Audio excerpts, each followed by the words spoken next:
Hi, my name is Bijal and I am a bibliotherapist and founder of Bibliotherapy, a bibliotherapy and literary curation practice. I'm also the author of the book Bibliotherapy, The Healing Power of Reading. I curate book prescriptions and provide online training in bibliotherapy. More detail of this can be found on my website, www.bookTherapy.io. In this podcast, I share my knowledge and research on bibliotherapy, including the latest developments, science, and book recommendations. Join me every week where we take a deep dive into bibliotherapy. We release 2 episodes a week. Voice notes from me, your resident bibliotherapist, and Ask the Bibliotherapist, book recommendations for what's on your mind. I hope you enjoy the show, and if you'd like a bibliotherapist in your pocket, you might find my book Bibliotherapy, The Healing Power of Reading, a helpful companion. It's available at any bookstore that you shop at. And don't forget to subscribe wherever you listen to podcasts and get new episodes as they're released. And as always, I love hearing from listeners. So if you'd like to get in touch, share any book recommendations or thoughts on bibliotherapy, you can do so at Bijal@booktherapy.io. Thanks for listening. Welcome back to Bibliotherapy with Bijal, where we explore the healing power of books and stories from around the world. I'm your host, Bijal, bibliotherapist, author, and founder of Bibliotherapy. Today, we're journeying into the contemplative and poetic world of Japanese literature, a tradition rich in emotional depth, spiritual insight, and quiet transformation. And with spring upon us, a season symbolic of renewal, impermanence, and subtle beauty, it feels like the perfect time to lean into this kind of reading. Here's what we'll explore in this episode. First, I'll share why Japanese literature is so powerful for bibliotherapy, including the unique emotional and philosophical qualities that make it such a balm for the soul. Then, we'll dive into some nonfiction recommendations, books grounded in Japanese wisdom that offer perspective, presence, and resilience. After that, I'll guide you through fiction titles that explore themes like memory, connection, loneliness, and the beauty of the everyday. And finally, I'll offer a few gentle practices you can incorporate alongside your reading to deepen its therapeutic impact. Whether you're seeking comfort, clarity, or a fresh emotional rhythm for the season ahead, I hope this episode leaves you feeling more connected to yourself, to the world around you, and to the words that can quietly change everything. Let's begin. So, why Japanese literature? Japanese literature is steeped in subtlety, silence, and beauty. It often holds space for emotions we find difficult to articulate: grief, loneliness, longing, contentment, and transience. These are emotions that aren't solved by reading, but gently acknowledged, embraced, and understood. What makes Japanese literature so effective for bibliotherapy is its emphasis on mono no aware, the awareness of the impermanence of things. This idea can be incredibly comforting. It reminds us that pain and joy, like the cherry blossoms, are fleeting, and that's what makes them precious. It also offers a gentle counterpoint to Western narratives that focus on action, resolution, and control. Japanese writing instead encourages acceptance, stillness, and resilience. When we think about bibliotherapy, the practice of using literature for emotional support, insight, and healing, we're often looking for stories that mirror our internal worlds or offer a new lens through which to view them. Japanese literature does this in a uniquely powerful way. At its core, Japanese literature isn't about resolution. It's about observation, acceptance, and often impermanence. One of the most important concepts in Japanese aesthetics is mono no aware, the gentle, melancholic awareness of the transience of all things. It's not about despair, but about seeing beauty in that transience. The cherry blossom blooms briefly, and its fleeting life is what makes it so breathtaking. This philosophy sits at the heart of many Japanese stories. In a therapeutic context, this can be profoundly grounding. When you're grieving or in the middle of a life transition or just overwhelmed by the uncertainty of being human, Japanese literature doesn't try to fix you. It simply sits beside you. It whispers, "I see you. This too is part of life." Another hallmark of Japanese literature is its embrace of stillness and subtlety. You'll often find entire pages devoted to a quiet tea ceremony, a change in the weather, or the internal hesitations of a character who never says what they feel out loud. But this isn't emptiness. It's an invitation to slow down, to tune in, and to explore the spaces between the words. There's also a deep cultural respect for the interconnectedness of nature and emotion. Spring, in particular, is symbolic of rebirth and renewal, but also of vulnerability. New growth is fragile. So many Japanese writers use the seasons not just as a backdrop, but as a mirror for the emotional states of their characters. In bibliotherapy, this is invaluable. These metaphors help readers articulate what they're feeling. A character's walk through falling sakura petals can say more about grief or joy than pages of dialogue ever could. Finally, there's the emotional restraint and introspection in Japanese literature. Emotions often remain unspoken or only implied. For many readers, this mirrors their own internal world, especially those who find it difficult to express themselves directly. In this way, Japanese fiction and nonfiction can gently hold what we struggle to name, creating a safe emotional space for quiet transformation. So whether you're seeking comfort, reflection, resilience, or a renewed sense of presence this spring, Japanese literature offers not answers, but companionship. It doesn't push, it invites. It doesn't shout, it listens. And in that listening, it heals. Let's start with some nonfiction. First, I have Ichigo Ichi by Hector Garcia and Frances Morales. This book beautifully explores the Japanese philosophy of one time, one encounter. It's about treasuring each moment as if it were the last. And that mindset can be profoundly therapeutic. It's especially relevant in a world that moves fast and often glorifies busyness. The authors blend Eastern wisdom with practical mindfulness tips that you can integrate into your daily life.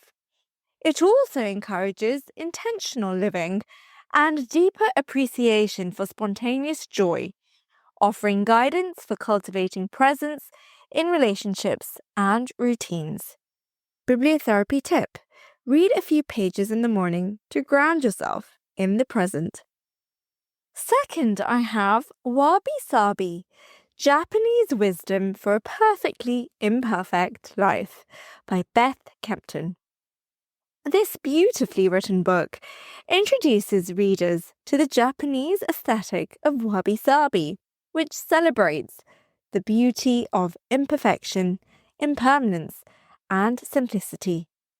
Kempton explores how this philosophy can be applied to modern life, helping us embrace our flaws and find peace in the present. A therapy tip. Keep this book by your bedside and read a short passage each evening to unwind and let go. Third, I have Kokoro, Japanese Wisdom for a Life Well Lived, also by Beth Kempton. In this gentle and poetic exploration, Beth dives into the many layers of the Japanese word kokoro, which encompasses heart, mind, and spirit. Through travel stories, cultural insights, and personal reflections, she offers a nuanced understanding of how to live more wholeheartedly. The book is as soothing as it is insightful. A balm for those feeling fragmented, rushed, or disconnected. It encourages emotional depth, quiet strength, and meaningful living rooted in presence. Bibliotherapy tip. Pair this book with journaling prompts like, "What is my heart longing for?" or "What quiet truths am I avoiding?" The last one I have in the nonfiction section is Ganbate by Albert Lieberman and Hector Garcia. Ganbate loosely translates to "do your best" or "hang in there," and this book is a warm guide through Japanese resilience. It acknowledges life's struggles but shows us that endurance is itself a virtue and that there is quiet strength in perseverance. The stories of ordinary people overcoming hardship inspire without overwhelming. It's a comforting read for times when energy is low but resolve needs restoring. It also introduces cultural philosophies behind effort and dignity in the face of adversity, offering a broader emotional framework to draw strength from. Bibliotherapy tip. This is a perfect companion for anyone navigating a difficult transition, career change, loss, or burnout. Read slowly with a journal nearby. Let the emotional undercurrents guide your reflections. Now, let's move on to fiction. Novels that offer therapeutic resonance, emotional catharsis, or the calm of shared solitude. First on my list is The Housekeeper and the Professor by Yoko Ogawa. This is a gentle story about a housekeeper, her son, and a brilliant professor with only 80 minutes of memory. It explores the fragility of connection and the beauty of the ordinary. This quiet novel is a reminder that care and kindness leave lasting impressions, even when memory fades. Ogawa captures the subtle magic of forming relationships that transcend time and limitations, providing emotional solace through small, meaningful moments. And it's ideal for those seeking compassion and a quiet sense of hope. Second, I have Before the Coffee Gets Cold by Toshikazu Kawaguchi. Set in a magical cafe where visitors can travel to the past if they return before their coffee cools. Each story is tinged with loss, love, and longing. It reminds us that even if we can't change the past, we can understand it better.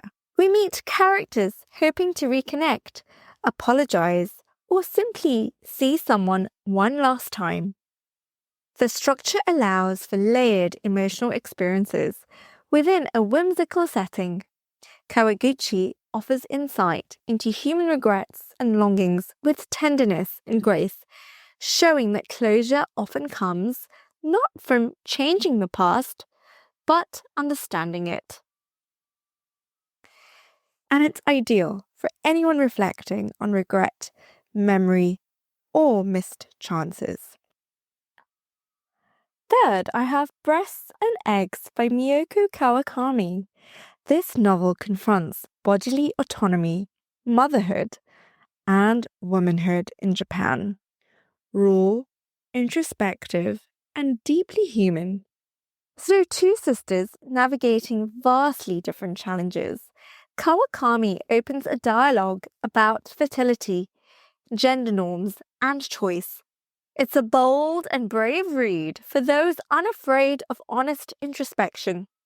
Kawakami's language, both poetic and biting, guides readers through intimate, often unspoken fears and desires, making the internal visible and valid.